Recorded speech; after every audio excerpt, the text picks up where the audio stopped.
Hi, this is Sarah Eber with Lincoln University Cooperative Extension, and today we're going to talk a little bit about a basic steaming. So, welcome to the kitchen. I wanted to point out, here's the joy of cooking. If ever you're looking for a really good cooking reference that'll tell you how to cook just about anything, feel free to go to the library. You can borrow a copy of that or get it online, usually paperback for $3 or $4. It's a very good investment. So first things first, we're going to wash our hands. Always want to start off with a clean workspace and good clean hands. Remember to count to 20 or sing happy birthday or something along those lines, just to make sure that you get your hands good and clean.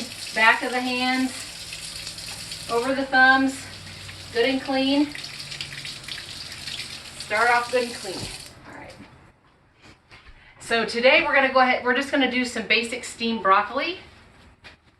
We're just going to go to some basic steamed broccoli. So I've got some fresh broccoli here, and I'm going to rinse it off. Anytime you buy fresh produce, you're going to want to always rinse it really well. And even if you're doing lettuce. Now, when you purchase lettuce in the store and it tells you that it's been pre-washed 4 times, that typically you don't have to necessarily wash. And lettuce can be a little tricky because there's some other techniques to that. But any of your other fresh vegetables and fresh fruit, you're always going to want to wash as soon as you get them home from the store.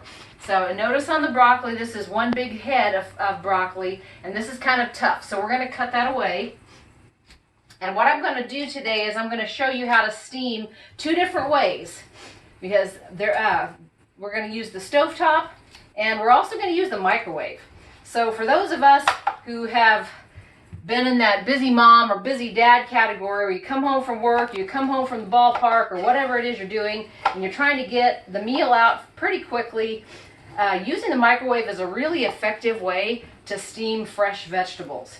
And so I want to show you how to do that both directions. Now what I'm doing now is I'm just cutting the broccoli head up into small pieces, because if they're all about the same size, kind of uniform in size, then they'll cook a little more evenly and they'll cook a little faster. The other thing I'll mention too, like with broccoli and cauliflower, is this stem piece is actually just as much vitamin A and other good nutrients in it as the rest of the broccoli. So you don't want to waste any more of it than you have to. And in some cases, when you've got extra chunks like that, you could cut them off a little early and pop them in. Now if you notice here, we've got water at a rolling boil.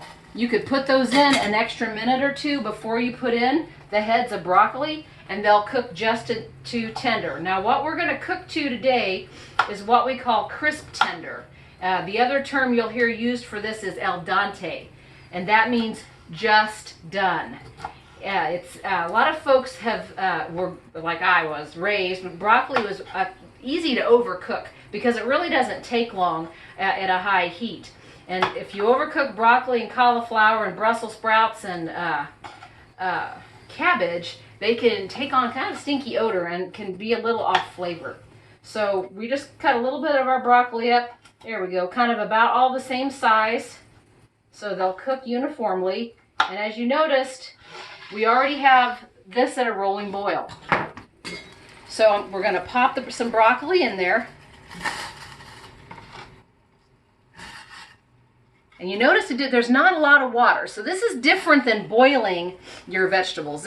We are actually going to develop more steam than water, which is going to keep them from overcooking as long as we don't leave them in there too long. So now notice it was boiling, but now it's kind of not boiling as much because we've cooled the water temperature down by adding the broccoli. Anytime you put the lid on boiling water or anything boiling or simmering, it's going to cook a little faster. And we have this on a medium heat, so I'm going to turn it down just a little bit, but we want to get that steam back. And even in just a couple of seconds, you'll be able to see the steam develop. And another good tell is a lot of times the top of the pan starts to rattle, and you know you're getting some good steam. But while we're doing that, we're going to take the rest of this broccoli and pop it in the bowl. Now, if you're using frozen broccoli will steam up just as easily. It'll take maybe just a little longer because you're going from a frozen state, but any old bag of frozen broccoli will work well. We're using fresh because at this point in the spring, broccoli is fresh and in season, and a lot of times it's a little more economical. Now notice our broccoli's in the bowl.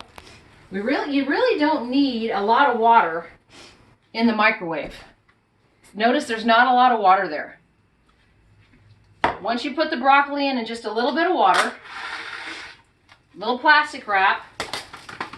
Now, depending on how much broccoli you put in here will determine the cooking time. So this is not a lot of broccoli. This is going to cook off in probably 2 to 3 minutes, and it's going to steam just right.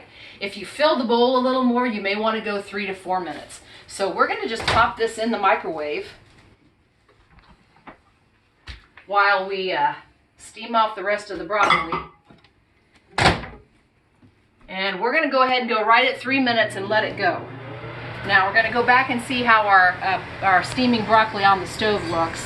Notice it's turned a deeper green color, and you see how we're getting bubbles? We're steaming that. It's not necessarily boiling because a lot of the broccoli is out of the water. So we're capturing that steam and steaming it much more quickly. And notice how it's turning that nice bright green color. It's getting close to being done.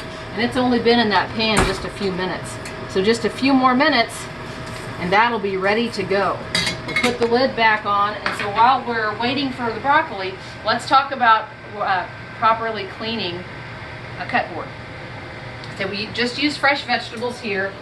Anytime you cook, if you use fresh vegetables for meat, you want to make sure that you wash the board off really well in between different food items. So if you're cutting up and working with raw meat, you want to wash the cut board off with soap and water, and then you're going to want to sanitize it. And so what I've done here is I've gone ahead and pre-measured a gallon of water, and this is Clorox bleach. It's not the kind of, sometimes you can buy the ones that have like a lavender scent or whatever. Those actually are not as strong. You're going to want to look for the one that's regular bleach, and that's going to give you your best disinfection. Now be really careful. Don't ever mix bleach with other products. All it takes is a tablespoon of bleach for a gallon of water to effectively sanitize. So in goes our bleach, and then we're going to immerse the cutting board into the water. Now I'm going to flip this to make sure that we get the cutting board all the way in. You're going to need the whole cutting board into the disinfection water to get it clean. Then after it's dried a little bit, then you'll be able to move on to the next thing you want to cut. You do want to try to leave it in there for about 5 minutes to make sure the disinfection occurs just exactly right. Don't put more than a tablespoon of bleach. That can actually leave too much bleach on the board and make you sick. That 1 tablespoon per gallon of water is all you need. So let's go check back in with our broccoli. Notice a little deeper green color, and we can almost push the fork through. So I push the fork in and it'll come right back off. So we're getting really close to that nice crisp tender. It's not going to be mushy, it's not going to be bitter, and we're pretty close.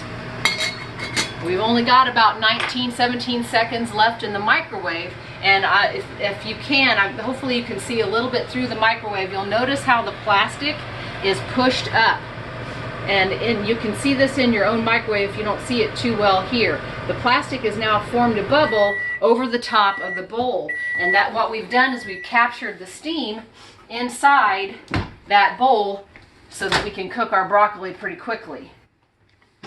You'll notice after you pull it out that it kind of like suction and sucks it right back down. And when you peer in there, now be really careful when you pull the plastic back, because that is hot steam and it will burn you. Now we've got, look at that, 3 minutes. So that'll certainly make for more nutritious meals fast when you're on the run. And that method works just as well and preserves just as many nutrients. Using steaming versus boiling, you actually keep more of the vitamin C in. And our broccoli here is done. We're at the same situation. It took about the same amount of time once the water got to a boil. So I'm going to take this back to the sink, drain that what little bit of water is left, toss it with a little lemon pepper, And whatever your entree and your whole grain starch or potato with the skin on, good meal very quickly. Enjoy your steaming. Try it if you haven't before.